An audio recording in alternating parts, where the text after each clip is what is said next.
여러분 날씨가 많이 추우시죠? 예, 주님께서 이 추운 계절에 우리에게 오셨습니다. 예. 여러분 오늘 말씀은 베들레헴에서 메시아, 구세주, 그리스도라는 그리스도인데 히브리어는 메시아입니다. 메시아이신 예수 그리스도가 오실 것이라는 이 예수님 오시기 전에 700년 전에 미가 선지자의 예언입니다. 예수님은 하나님의 아들로 하나님의 절대 권력을 갖고 이 땅에 오셨지만 우리가 사람들이 생각했던 그런 왕의 화려한 모습으로 오시지 않으셨죠. 아주 작고 누추한 모습으로 오셨습니다. 이 추운 겨울에 실제로는 한 2월달 정도라고 그래요. 근데 2월은 더 춥잖아요. 12월보다 2월이 더 춥습니다. 2월 달 정도인데 그 추운 겨울에 누추한 흐름한 여인숙에, 그것도 방이 아니고 마구간에서 마을 구유에 거기 이제 누우셨는데, 그것도 처녀가 성령으로 잉태하는 방법으로 미혼모의 아들로 연약한 벌거벗은 아기의 모습으로 이 땅에 오셨습니다. 그래서 하나님께서는 이사야서에 약속하신 대로 우리에게 한 아기를 보내심으로 구원의 계획을 완성하신 거예요. 이사야서 9장 6절에 보면 이런 말씀이 있습니다. 한 아기가 우리에게 낳고 한 아들을 우리에게 주신 바 되었는데 그의 어깨에는 정사를 메었고 그의 이름은 기묘자라 모사라 전능하신 하나님이라 영존하시는 아버지라 평강의 왕이라 할 것임이라. 아멘이시죠?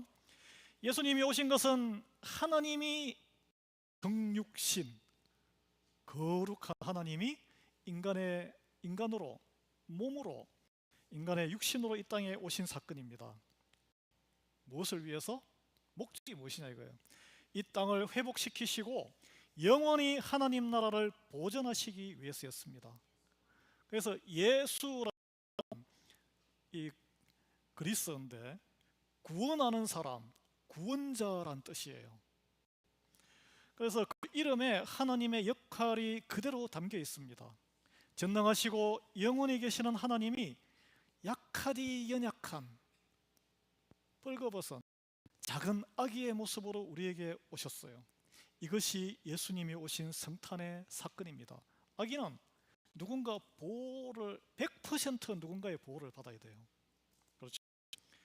예수님을 이 땅에 보내신 것이 죄인된 우리를 향하신 하나님의 사랑의 결정판입니다. 그 아기가 굉장히 아이러니한 사건이에요. 그 예수님의 오심 사건으로 인해서 우리가 이걸 생각할 수 있습니다. 하나님의 사랑은 높고 영광스러운 곳을 지향하는 것이 아니고 작고 낮은 곳으로 향하신다는 것을 알 수 있습니다. 우리는 그래서 항상 1등을 하고 싶고 더 높은 곳으로, 더 큰 곳으로, 더 화려한 것을 목말라 합니다. 여러분 연말 되면 어디 갑니까?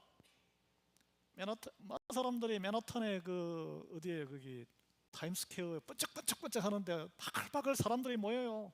도시마다 중심에 모여서 그 카운트다운하고 화려한 곳을 목말라 해요. 그러나 하나님은 더 작고 더 낮은 곳을 향하신다는 거예요. 빛은 어둠을 향해서 갑니다. 빛이 더 밝은 빛을 향해서 가지 않아요. 하나님의 사랑과 생명은 사망을 향해서 가고 사망을 깨트리고 이깁니다. 예수님을 만나서 거듭난 사람은 그동안 인생을 크고 높은 곳, 화려한 곳, 더 편한 곳을 추구하는 삶을 살다가 깨닫게 돼요. 그것은 생명의 길이 아니구나. 그래서 작고 낮은 곳으로 발길을 돌립니다. 큰 대형교회에 가서 무엇을 누릴까, 어떻게 편하게 신앙생활을 할까를 추구하는 것이 아니라 작은 곳으로 가는 거예요. 선교지로 가는 거예요. 에브라다 같은 동네 이름이에요. 에브라다는 베들레헴의 옛날 이름입니다. 열매를 많이 맺는다, 풍요롭다는 뜻입니다. 베들레헴은 베스는 집이고 레헴은 빵, 떡. 우리는 떡으로 이렇게 번역을 하죠. 떡집이요, 떡집. 떡집 옆에 있으면은 떡 냄새도 맡고 떡 먹고 떡 얻어먹을 수 있잖아요, 배고플 때. 그죠? 베들레헴은 예루살렘 성에서 남쪽으로 약 10km 떨어진 곳으로 해발 777m 지점에 석회암 언덕에 있는 형성된 마을이라고 그럽니다. 그러니까 굉장히 황폐한 곳이에요. 석회암에 뭐 물이 나겠어요? 뭐가 나겠어요? 언덕 위에요. 700년이 미가 시대부터 700년이 지나서 예수님이 탄생하셨는데 예수님 시대에도 주민이 300명이 안 되었다고 합니다.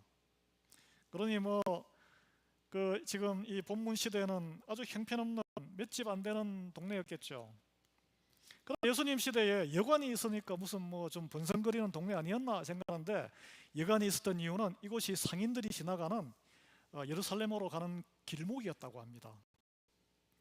여러분, 뭐 미국의 도시만에는 슬럼이고 교회 서버 지역이 부자 동네잖아요, 그죠?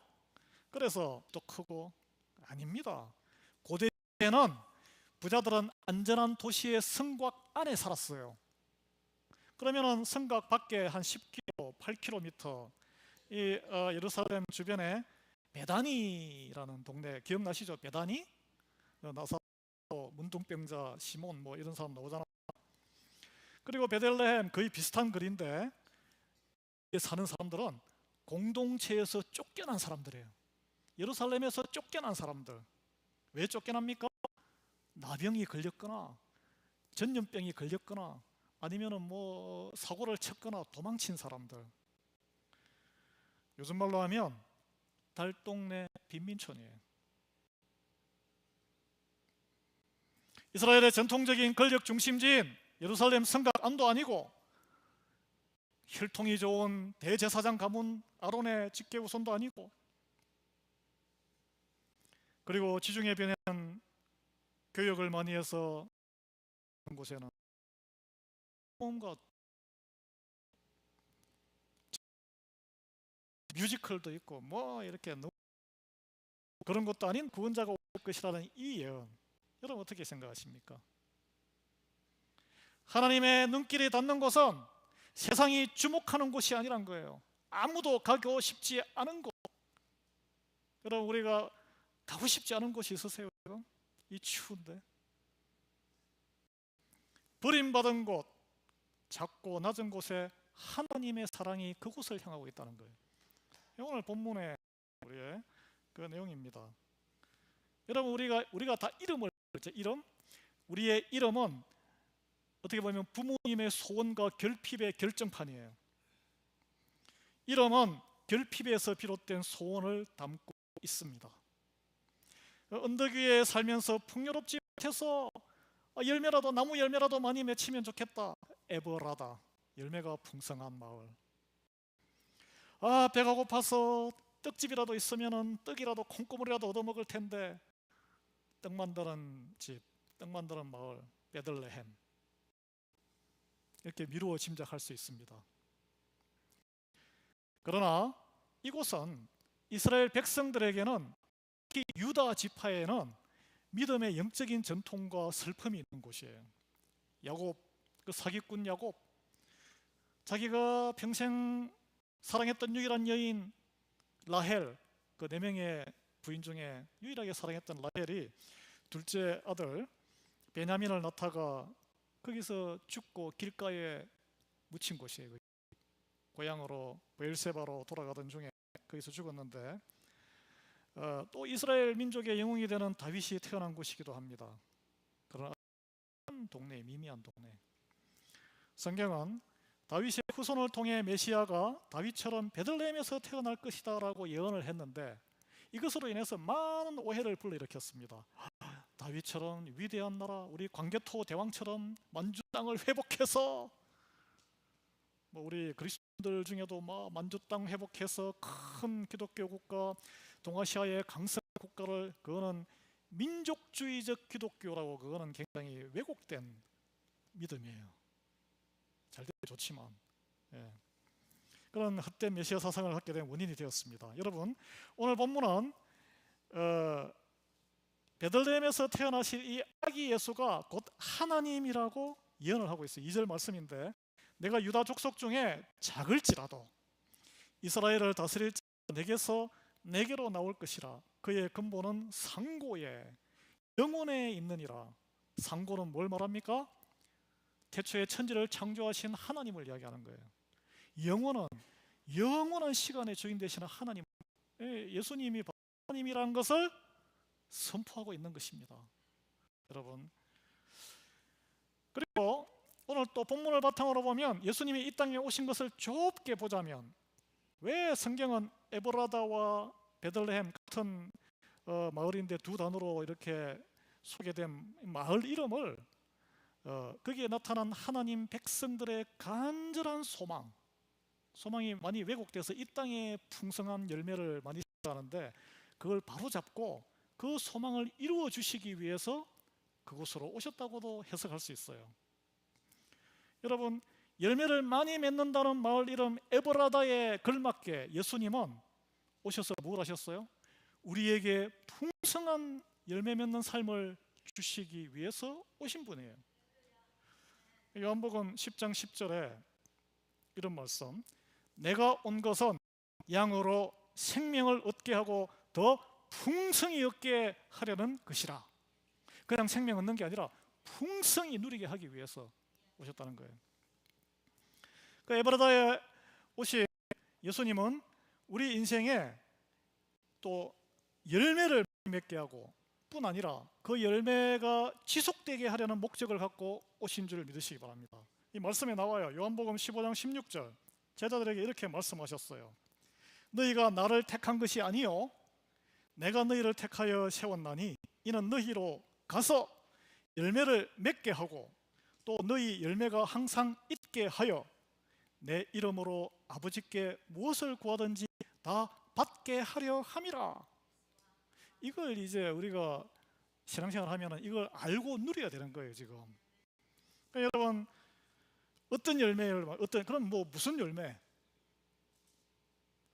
자식 잘 되고 돈 많이 벌고 승진하고 그런 걸까요? 그런 것도 포함될 수 있죠. 이게 일용할 양식을 다 주신다 그랬으니까. 정말 진짜 열매는 갈라디아서 5장에 나오는 성령의 열매입니다. 우리가 성령 안에서 살아가게 하심으로 희락, 기쁨과 화평을 누리는 삶을 살게 하시고 또 모든 관계에서 그것을 이루는 능력을 갖는 삶을 살게 하신다는 거예요. 예. 그러면 아니 우리에게 성령의 그런 열매를 맺어서 무슨 유익함이 있을까? 하나님이 우리에게는 무슨 유익 하시려고 그러시는 건가? 이 성경에 다 나옵니다. 예수님은 우리가 많은 열매를 맺음으로 하나님의 영광을 우리 삶에서 드러내기를 원하세요. 요한복음 15장 8절에 너희가 열매를 많이 맺으면 내 아버지께서 영광을 받으실 것이요 라고 했어요. 그리고 그렇게 함으로써 우리가 너희가 내 제자가 되리라. 우리의 걸어가는 길에 가장 뚜렷한 목적 하나는 하나님께 영광이고 제자의 길이에요. 제자의 길. 이걸 우리가 정체성을 확실해야 됩니다.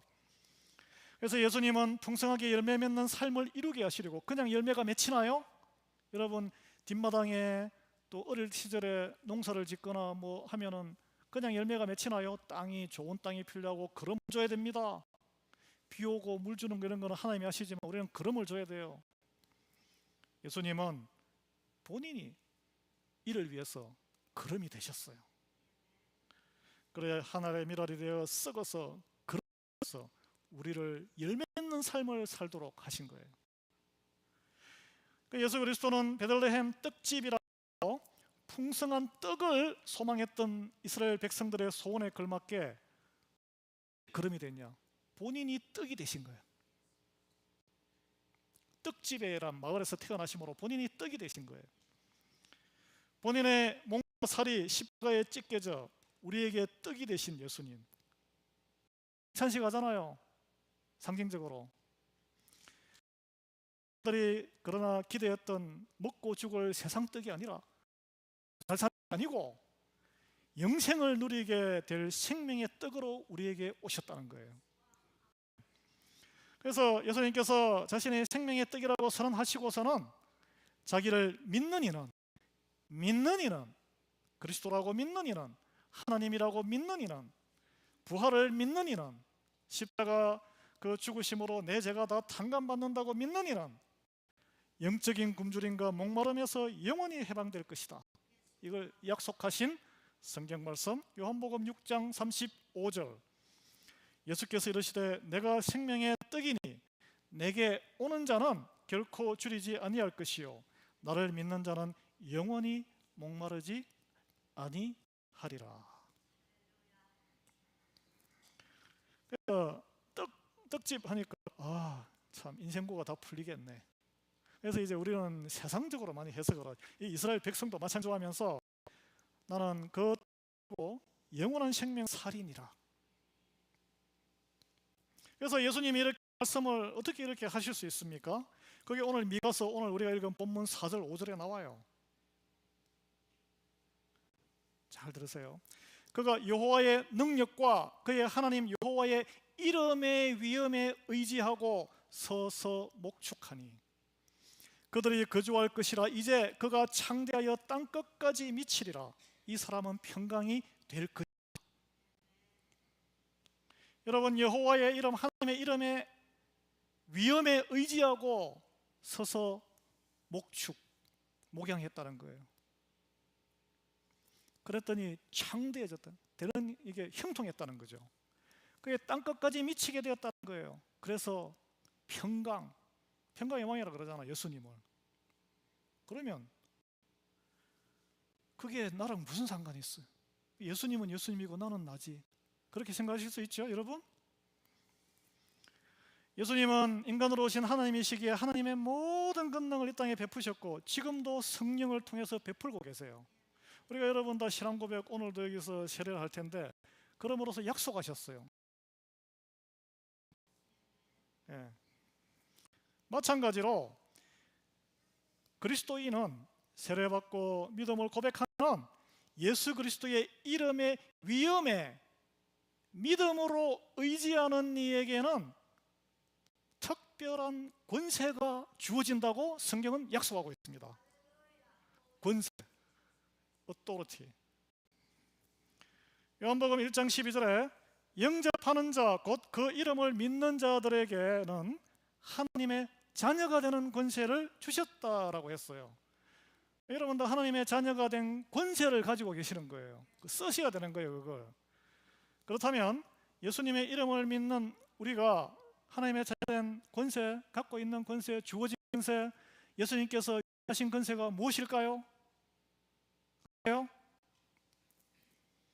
그 권세가 있어야 하나님처럼, 예수님처럼 작고 낮은 대로 임하는 사랑의 능력을 갖게 되고 창대해지며 땅끝까지 그 영향력이 이르게 되고 하나님의 나를 통해서 하나님의 평강이 이루어지는 기쁨을, 놀라운 기적을 맛보게 됩니다. 여러분, 우리가 예수 그리스도의 이름의 위엄에 의지할 때에, 이게 중요해요. 이름에 의지할 때에 우리를 통해서 절망과 고통 속에 소망이 전해지고 갈등과 분열 가운데 화해와 평강이 이루어지게 되는 줄 믿으십니까? 아멘을 안 하시네.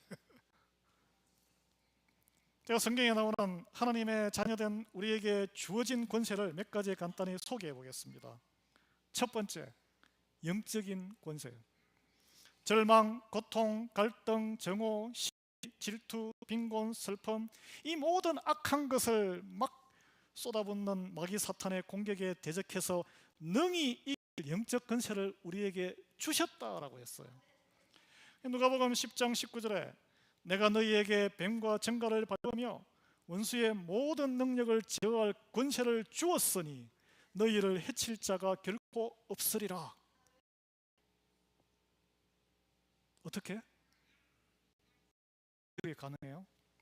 에베소서 6장 10절 11절에 예수님께서 말씀과 나오잖아요. 이게 전신갑주, 말씀과 성령으로 주문 제작된 영적 것을 다 준비해 놓으셨어요. 우리가 믿음이 없어서 그걸 안 차기 때문에 그런 거죠. 너희가 주 안에서와 그 힘의 능력으로 강건하여지고 마귀의 관계를 능히 대적하기 위하여 하나님의 전신갑주를 입어라. 입는 거는 우리의 역할이, 입는 거는 말씀으로 입어야 되는 거예요. 성령이 의지해야 되는 거예요. 준비를 해놨는데, 이렇게 추운데 집에 이렇게 두꺼운 겨울 이 잠바가 있는데 입고 나가라 그래도 우리 젊은 애들은 그래요. 아이 뭐 괜찮아 그러면서 안 입고 휙 나가서 감기 들리고. 우리의 모습, 우리의 모습. 이 땅에서 하나님의 뜻으로 영적 결정을 내릴 수 있는 천국 열쇠를 우리에게 이미 주셨습니다. 그래서 마태복음 16장 19절에 내가 천국 열쇠를 내게 주리니 내가 땅에서 무엇이든지 매면 하늘에서도 매일 것이요 내가 땅에서 무엇이든지 풀면 하늘에서도 풀리리라 라고 하셨어요. 그래서 우리가 정말 죽이고 싶고 정말 보기도 싫지만 이 열쇠로 용서하지 뭐 그러면 하늘에서도 다 용서가 된다는 거예요. 이게 하나님이 우리에게 주신, 예수님을 주신 권세예요, 권세. 예수님이 우리를 그렇게 용서하셨잖아.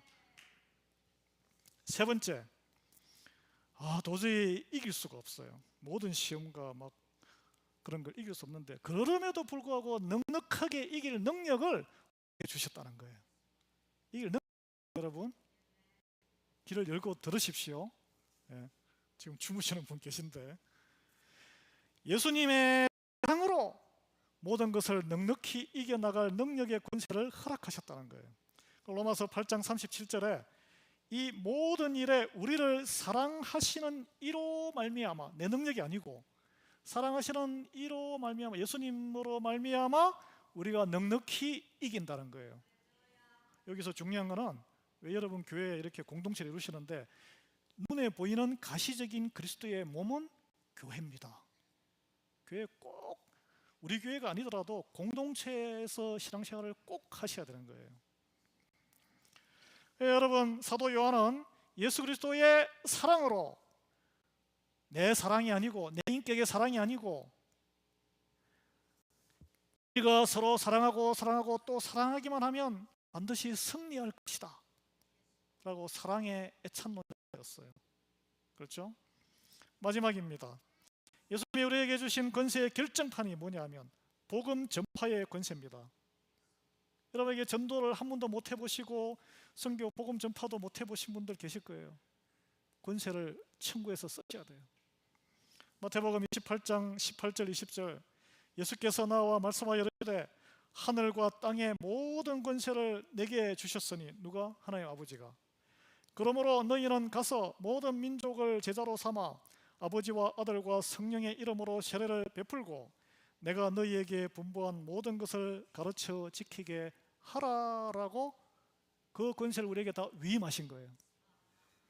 그래서 베드로 얼마나 이게 불악무도하고 무식한 사람입니까? 어부 같은 이도 그 어느 선지자들이나 학자들이 이룬 것보다 더 놀라운 하나님의 나라를 일으키는 복음 전도자로 쓰임 받게 된 거예요. 여러분 뭐 로마에 가가지고 그 웅장 물 보고 그냥 입이 쩍 벌어져서 베드로 바울로 성동 베드로 뭐 성당 이런 거 보고 이러시는데 그거는 건물 돌덩어리고 이 불황무도한 어부를 들어 쓰시는 이 예수님의 권세를 받은 한 사람, why not? 우리가 왜 안 돼요 그게? 베드로 같은 이가 변화받고 권세 있는 주의 제자가 되었는데 누가 나는 안 됩니다, 누가 그렇게 말할 수 있겠어요? 요약하겠습니다. 하나님은 사랑으로 평강을 이루기 위해서 이 땅에 연약한 아기의 몸으로 가장 보잘것없는 작은 곳으로, 낮은 곳으로 오셨다는 거예요. 적용하십시오. 그리고 모든 권세를 예수님에게 다 맡기셨어요. 그 예수님은 십자가의 사랑으로 그 또 모든 권세를 믿음으로 제자된 우리에게 다 맡기셨어요. 주님의 사랑과 하나님의 평강을 이룰 능력과 권세가 예수 그리스도를 구주로 믿는 우리에게 위임되었다는 것을 여러분 믿으십니까? 쓰세요, 써. 그렇다면 우리는 이 권세를 받아서 어떻게 반응할 수 있을까요? 어떻게? 제가 구체적인 한 사례를 100년 전에 한국 땅에 평양 그 지역에 있었던 일을 한 사례 소개하겠습니다. 100여 년 전에는 한반도에 평양에만 교회가 있었습니다. 초기에. 그래서 믿음 좋은 한 여성도가, 자매님이 평양 옆에 진남포라는 곳으로 이사를 갔어요. 주일 성수를 해야 되기 때문에 그때는 교통이 안 좋아서 말 달구지를 타고 다녔는데 토요일 날 출발해서 주일 성수하고 토요일 날 하룻밤 자고 주일도 하룻밤 자고 월요일 날 내려온 거예요. 우리는 회개해야 돼요. 회개. 10분밖에 안 되는데 뭐 그냥 무슨 이유 있으면 주일 날 다 빠지고. 예. 그러던 중에 이게 이제 이분이 이게 왔다 갔다 하니까 좀 힘들고 해서 진남포에도 교회가 예배당이 좀 생겼으면 좋겠다 기도를 하기 시작했습니다. 그러던 중에 이제 달구지를 타고 이렇게 두 아들이 있었는데 두 아들을 태워 가는데 애들이 얼마나 장난이 심해요. 막대기로 막 장난치다가 달구지를 끄는 말에 눈을 친 거예요. 그러니까 말이 깜짝 놀랐을 거 아니에요. 왜냐면 막 이렇게 뛰다가 같은 달구지에 타고 있던 다른 한 사람이 떨어져서 크게 다쳤다고 했습니다. 근데 이분이 재판을 걸었어요. 보상금. 재판장이 이렇게 누가 이거 찔렀냐 했더니 이 또 형제간에 우애가 좋아서 형은 내가 찔렀다가 동생은 자기가 했다 그러고. 그러니까 이게 뭐 어떻게 이게 사건 규명이 안 되는 거예요.